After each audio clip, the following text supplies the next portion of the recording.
साल के लिए।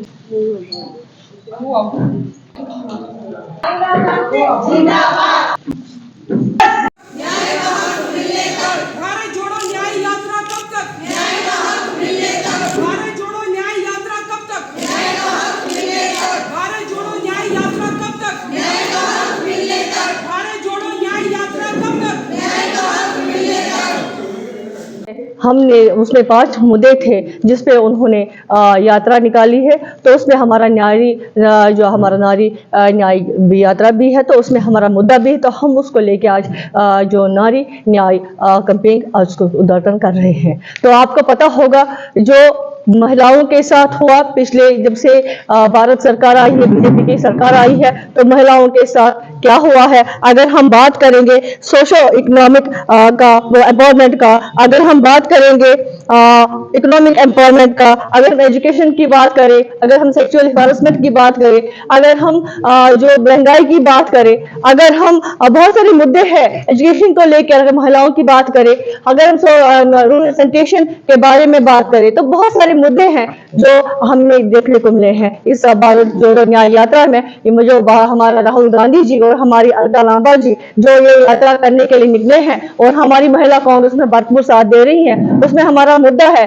जो महिलाओं के साथ जो अत्याचार हुए हैं। पहले अगर महंगाई की बात करें तो वो महिलाओं का ही बिल्कुल इश्यू है। आप देखेंगे हमारा एलपीजी का जो गैस है, अगर आप देखेंगे जो इंडियन ऑयल्स का है, अगर हम देखेंगे जो हमारी सब्जी का बिल्कुल बहुत ही कितनी महंगाई बढ़ गई है, अगर आप देखेंगे हमारा तेल कितना महंगा हो गया है, जो घर में औरतों में बिल्कुल जो डोमेस्टिक का जो सारा कुछ घरेलू जो मामला है वो औरतें चला रही है, वो कितनी महंगाई, वो औरतों के लिए कितना हाहाकार बन गई। जो नोटबंदी की गई औरतों के लिए कितनी प्रॉब्लम बन गई है। अगर हम देखेंगे यहाँ पे जो हमारी महिलाओं के साथ जो अत्याचार हुए, चाहे वो हमारे ओलंपिक्स के जो हमारी वो महिला थी, बहुत ही आपको पता है उसने इनाम लिया था, बहुत ही भारत से उसे नवाजा गया था, लेकिन उसने वो क्या हो गया कि वो मजबूर हो गई वो अपना अवार्ड वापस करने के लिए। तो आपने देखा होगा कि वो हमारी किसान की बात हो, वो हमारी महिलाओं की बात हो, वो शोषण की बात हो।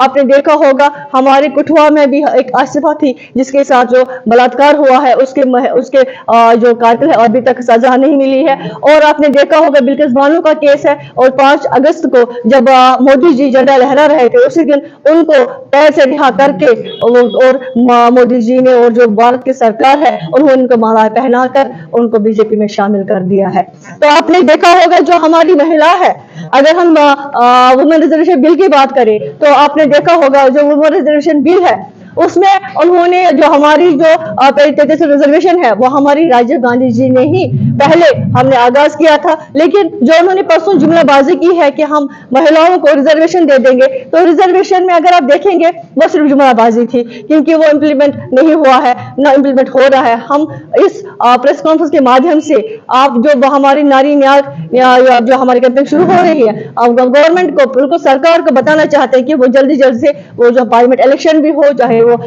लोकल बॉडीज के इलेक्शन हो, चाहे असेंबली इलेक्शन में, उनका अपनी भागीदारी मिलनी चाहिए।